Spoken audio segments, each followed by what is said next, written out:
सदगुरुदेव भगवान की जय। अखंड विद्यानंद जी महाराज मौनी बाबा भगवान की जय। शियोहम शियोहम शियोहम अनेक जन्म संप्राप्तम कर्म बंधन विदाहिने आत्मज्ञान प्रदानेन तस्मै श्री गुरुवे नमः। ज्ञानतिमिरन्धस्य ज्ञानाञ्जन शलाकया चक्षुरुन्मीलितं येन तस्मै श्री गुरुवे नमः। शोषणं भव सिन्धुश्च ज्ञापनं सारसम्पदः गुरुपदोदकं सम्यक् तस्मै श्री गुरुवे नमः। सद्गुरुवे नमः। आगे कथा सुने। मौनी बाबा भगवान के एक प्रिय भक्त सुभाष धतूरी गांव के निवासी हैं। गुरुदेव भगवान से अपनी मुलाकात और अपने प्रेम व कृपा का वर्णन करते हुए सुभाष ने बताया कि मौनी बाबा की ख्याति इस क्षेत्र में फैल चुकी थी। कई लोगों से इनको मौनी बाबा की कथाएं सुनने को मिल रही थी और इनके मन में भी ललक थी कि इन्हें भी उनकी शरण प्राप्त हो। सुभाष बहुत दिनों से चाहते थे कि कोई अच्छे गुरु मिले। मौनी बाबा के विषय में सुनकर लगा कि ये ही हैं जिन्हें ये इतने दिनों से ढूंढ रहे हैं। एक दिन भोर में उठकर सुभाष मौनी बाबा से गुरु मंत्र प्राप्त करने की आशा से चल पड़े। मौनी बाबा उन दिनों रघुवीर मास्टर जी के खेत वाली कुटी में आम के पेड़ के नीचे रह रहे थे। वे लगभग 1992-93 की बात है। जाड़े का दिन था। जब सुभाष वहां पहुंचे तभी रघुवीर मास्टर जी की कुटी से निकले। वे रात को मौनी बाबा के पास सोया करते थे। सुभाष को देखकर मास्टर जी बोले, बाबा 9-10 बजे से पहले नहीं निकलेंगे, तुम आराम से बैठ जाओ। ऐसा कहकर वे अपने गांव की ओर चल दिए। जरा ही देर में मौनी बाबा ने सुभाष को आवाज़ दी, अरे ठंड पड़ रही है, भीतर आ जा। सुभाष झटपट भीतर पहुंच गए। मौनी बाबा ने बड़े प्रेम से, बड़े अपनेपन से पूछा, गुरु मंत्र को आया है तो ले ले, क्या इस महीने में गुरुमंत्र मिलता है? सुभाष को तो जानकारी नहीं थी। तब बाबा ने करुणावश कहा, चल दे दे, और सुभाष को मंत्र दे दिया। सुभाष कृतकृत्य हुए। इनकी बहुत दिनों की लालसा पूरी हुई। ऐसे महापुरुष भगवान की शरण प्राप्त हो गई। गुरुदेव के चरणों का स्मरण करते हुए सुभाष कहते हैं कि आज जो यहाँ जीवित बैठे हैं वह उन्हीं की बदौलत है। ये बताते हैं कि इन्होंने चंद्रपाल प्रधान जी के पेड़ खरीदे थे। ये वहाँ पड़े कटवाने गए थे कि अचानक बेहोश होकर गिर पड़े। लोग इन्हें उठाकर लाए। घरवाली ने बुलंदशहर में हृदय रोग के डॉक्टर SK गोयल के यहाँ भर्ती करा दिया। इनको चौथे दिन होश आया। जिस चारपाई पर वह लेटे थे उनके सामने वाली दीवार पर इन्हें मौनी बाबा बैठे दिखाई दिए। इन्होंने घर वालों से कहा कि मुझे गुरु जी के पास ले चलो। इन्होंने सोचा कि पता नहीं जीवित बचूं या नहीं, अतः अपने गुरु जी के दर्शन कराऊं। मौनी बाबा जो सबके हृदयेश अंतर्यामी भगवान हैं, उन्होंने इनको सूरजपाल दादा और धर्मवीर चाचा के हाथ खबर भिजवाई कि सुभाष से कहीं काया कष्ट हो ठीक हो जाई। और फिर धीरे धीरे सुभाष बिल्कुल स्वस्थ हो गए। एक बार सुभाष गुरु भगवान के साथ गाजियाबाद गए हुए थे और 4-5 दिन से वहीं थे। घर वालों ने गाजियाबाद गणेश पंडित जी के पास फ़ोन किया कि बालकों की तबीयत खराब है, अस्पताल भर्ती है। सुभाष ने गणेश पंडित जी से कहा, तबीयत खराब है तो क्या मैं ठीक करूंगा? इलाज तो डॉक्टर ही करेगा, मैं नहीं जाऊंगा। मौनी बाबा ने इन लोगों से खुसुर फुसुर करते हुए देखा तो पूछने लगे, क्या बात है? सुभाष बोले, बाबा कुछ नहीं, परंतु वे अड़ गए, अरे कुछ तो। तब उनको बताया कि बच्चे की तबीयत खराब है। वे बोले, फ़ोन कर। तब इन्होंने फ़ोन किया तो घर वालों ने बताया कि अभी तो ये डॉक्टर कह रहे था कि ठीक नहीं होगा, परंतु अब तो कह रहे हैं कि ठीक हो जाएगा। फिर रात के 10 बजे अस्पताल से छुट्टी मिल गई। मौनी बाबा की कृपा से सब सही सलामत घर लौट आए। सुभाष कहते हैं कि मौनी बाबा भगवान से मिलने के पूर्व घर में ये उम्मीद भी न थी कि इन लोगों की शादियां भी होंगी। कहीं भी कोई बात बनती नहीं थी। उनकी शरण में जाने से स्वयं सब काम हो गए, मौज रही। सुभाष का कहना है कि जब जब ये बाबा के साथ रहे, रोज की नित नई कहानी रही। प्रशंसा करते करते पेट नहीं भरता। एक बार 7 दिन तक ये उनके साथ सर्वोदय अस्पताल गाजियाबाद में भी रहे। सुभाष ठेकेदार ग्राम धतूरी के निवासी हैं। मौनी बाबा की असीम कृपा, दया और प्रेम इनको खूब मिला।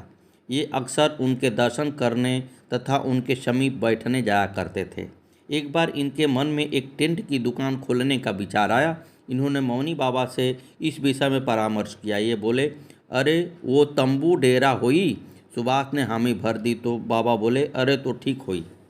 मौनी बाबा से अनुमति मिल गई तो सुभाष ठेकेदार ने दुकान का सारा काम तैयार करवा लिया और उद्घाटन का दिन और समय पूछने गुरुजी के पास आए। मौनी बाबा ने कह दिया, अरे तो बृहस्पतिवार को करवा दी हो। फिर उन्होंने सुभाष ठेकेदार को बताया कि किस प्रकार अगरबत्ती, धूपबत्ती इत्यादि लगाकर काम का शुभारंभ करना। इसके घर पर इनको हवन कराने का चाव था, अतः उद्घाटन वाले दिन पंडित जी को भी बुलाया गया। सारी तैयारियां हो गई। इन्होंने सबसे पहले मौनी बाबा के बताए अनुसार सब क्रिया संपन्न किया। फिर हवन पर पिताजी व पुत्र बैठ गए। पंडित जी ने हवन की तैयारी करके अग्नि प्रज्वलित करने के लिए सलाई मांगी। ये सब जब जेब से सलाई निकालते तब तक तो स्वयं ही हवन कुंड में अग्नि प्रज्वलित हो गई। पंडित जी सहित सब समाज हक्के बक्के रह गए। उस दिन से मौनी बाबा के प्रति पंडित जी को भी श्रद्धा पैदा हो गई। इधर उस दिन खैरपुर और बनवारीपुर में कीर्तन था। मौनी बाबा पहले खैरपुर गए थे और वहाँ से वह कह कर उठे कि अरे हम तो सुभाष के मुहूर्त में चली। कुछ लोग मौनी बाबा से मिलने की आस लेकर इनके यहाँ पहुँच गए। फिर मौनी बाबा बनवारीपुर कीर्तन में पहुँचे और फिर वहाँ से भी यही कहकर उठे, अरे हम तो धतूरी जा रहे हैं सुभाष के मुहूर्त में। बनवारीपुर से भी कुछ लोग धतूरी पहुँच गए, परंतु मौनी बाबा तो प्रत्यक्ष रूप से रामा पंडित जी के घर घुघरावली जा पहुँचे और वहीं आराम करने लगे। उधर सुभाष के यहाँ सभी मौनी बाबा की राह देखते रहे और सुभाष तो रो भी पड़े कि गुरुजी आए नहीं, परंतु वास्तव में तो वह पहले ही हवन कुंड में अग्नि रूप में प्रकट हो चुके थे और सब आहुति उन्होंने स्वयं ही स्वीकार कर ली। एक समय मौनी बाबा सुभाष ठेकेदार को प्रतिदिन अपने साथ गाड़ी में लिया जाते थे। उन दिनों इनका मकान भी बन रहा था, जिसकी देखरेख करने वाला कोई नहीं था। इन्होंने सोचा कि 2-4 दिन मौनी बाबा के साथ न जाऊं तो लेंटर पड़ जाएंगे। जब ये साथ चलने को ना आए तो मौनी बाबा ने इनके बारे में बार बार पूछा करते। सुभाष न आई। उन दिनों प्रमोद मौनी बाबा की गाड़ी चला रहे थे। उन्होंने बाबा से कह दिया कि उसके घर में काम चल रहा है। मौनी बाबा बोले, अरे तो उसके घर चला। प्रमोद बोले, बाबा वहाँ तो कबाड़ फैला है। बाबा ने फिर भी कहा, कबाड़ फैला होई तो का भयल। पर तब भी प्रमोद मौनी बाबा को इनके घर न लाए। और भी कई लोगों ने बाबा से पूछा, अरे सुभाष कहाँ रही, परंतु इनसे किसी ने भी आकर नहीं कहा कि मौनी बाबा तुमको याद कर रहे हैं। ऊपर 20-25 मजदूर थे, नीचे भी बच्चे आदि घूम रहे थे। तभी अचानक लेंटर धड़ाम से गिर गया। तब तो मौनी बाबा की दया से किसी को गंभीर चोट न आई।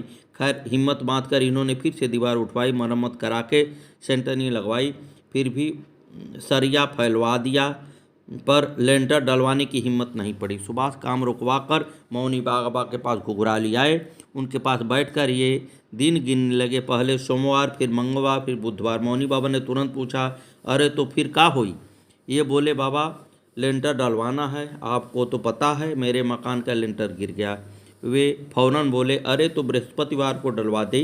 साईं बाबा के नाम का दीपक जलाकर एक कोने में रख दी और खूब मज़े से लेंटर डलवाई। फिर क्या था, इन्होंने दीपक जलाकर लेंटर का काम शुरू करवा दिया। लेंटर डाला और सारा काम सुचारू ढंग से संपन्न हो गया। इनको मौनी बाबा पहले की तरह ही रोज़ साथ ले जाने लगे। ये जब घर पर काम बताकर उनके साथ घूमने चले जाते थे। आखिर लेंटर पड़े 15 दिन बीत गए। तब मौनी बाबा से सुभाष ने पूछा कि बाबा लेंटर खुलवा दें, परंतु बाबा ने मना कर दिया और बोले, अभी सूखने दें। फिर कुछ दिन और बीता और 24 दिन हो गए। इन्होंने मजदूरों को घर बुलाया और लेंटर खोलवाने के लिए कहकर मौनी बाबा के साथ चले गए। मौनी गाड़ी में बैठकर गुरुजी को इन्होंने बताया कि आज लेंटर खोल रहे हैं। मौनी बाबा बोले, अरे अभी काहे को खोली हो, सूखे दे। तब सुभाष ने घर फ़ोन करके कहा कि मज़दूरों को वापस कर दो, अब ये लेंटर नहीं खोला जाएगा। थोड़ी देर बाद फिर बाबा ने स्वयं ही कहा, अरे तो फिर कल खुलवाई दी। तब अगले दिन लेंटर खुला और मौनी बाबा की दया से सब कुछ ठीक ठाक रहा। मौनी बाबा सदैव ही अपने भक्तों की रक्षा किया करते हैं। सुभाष के घर उन दिन संध्या का भोजन बन रहा था। सारी रोटियां सेक कर घरवाली ने ज्यों ही तवा आग में उतार कर नीचे रखा, त्यों ही उनके छोटे बेटे ने उस पर हाथ रख दिया। इन्होंने घबरा कर बच्चे की हथेली देखी, परंतु जलने का कोई भी नामो निशान न था। इन लोगों को बड़ा आश्चर्य हुआ। फिर मौनी बाबा की कृपा मानकर उनको धन्यवाद दिया। अगले दिन जब ये मौनी बाबा के पास पहुँचे तो आते ही उन्होंने पूछा, चमन्नी ठीक हुई? प्रेम से वे बच्चे को चमन्नी कहा करते थे। सुभाष बोले, हाँ बाबा ठीक है, लेकिन कल ऐसी घटना घटी। सुभाष ने मौनी बाबा को सब कुछ बताया। वे कुछ बोले नहीं, केवल मुस्कुरा भर दिए। दूसरी घटना उस समय की है जब चमन्नी उर्फ पवन लगभग 12 वर्ष का हो चुका था। सुभाष गुरु पूर्णिमा के अवसर पर सुल्तानपुर आश्रम पर कार्य में व्यस्त थे। अचानक इन्हें महसूस हुआ कि घर पर देखे जाऊं, सब ठीक तो है। वो मोटरसाइकिल लेकर चल दिए। इनके गांव में सड़क पर ही हनुमान मंदिर है और इस मंदिर से थोड़े आगे इनकी दुकान है। जब सुभाष मंदिर तक पहुंचे तो देखा कि इनकी दुकान के पास भीड़ लगी है। लोग बेटे को चारपाई पर डालकर ले जा रहे हैं। सुभाष को देख लोगों ने सारी घटना बयान की। वह भी यूँ कि सुभाष का बेटा घर से साइकिल लेकर मार्केट की तरफ घूमने आया। उसने बिना ध्यान दिए ही मेन रोड पार करने के लिए साइकिल घुमा दी। उसी समय बुलंदशहर की तरफ से एक मोटरसाइकिल आ रही थी जिसकी 100 की रफ्तार रही होगी। एक्सीडेंट हुआ। देखने वाले ने बताया कि बच्चा कम से कम 15 फुट ऊंचाई तक उछला और सड़क के उस पार गिर गया। मोटरसाइकिल भी करीब 100 मीटर तक आगे जाकर गिर गई तथा सवार भी वहीं गिर गया। बच्चे को कोई विशेष चोट नज़र नहीं आई थी। उसने बताया कि उसे लगा कि जैसे मौनी बाबा ने उसे पकड़ लिया हो। फिर भी सुभाष एहतियातन इन्हें बुलंदशहर सोहम नर्सिंग होम में ले गए। सीटी स्कैन वगैरह हुआ और सब कुछ नॉर्मल पाया गया। मोटरसाइकिल सवार को भी अधिक चोट न लगी। इस प्रकार एक बार फिर बाबा ने उनके पुत्र के प्राणों की रक्षा की। सतगुरुवे नमः, सतगुरुवे नमः। आगे की कथा कल।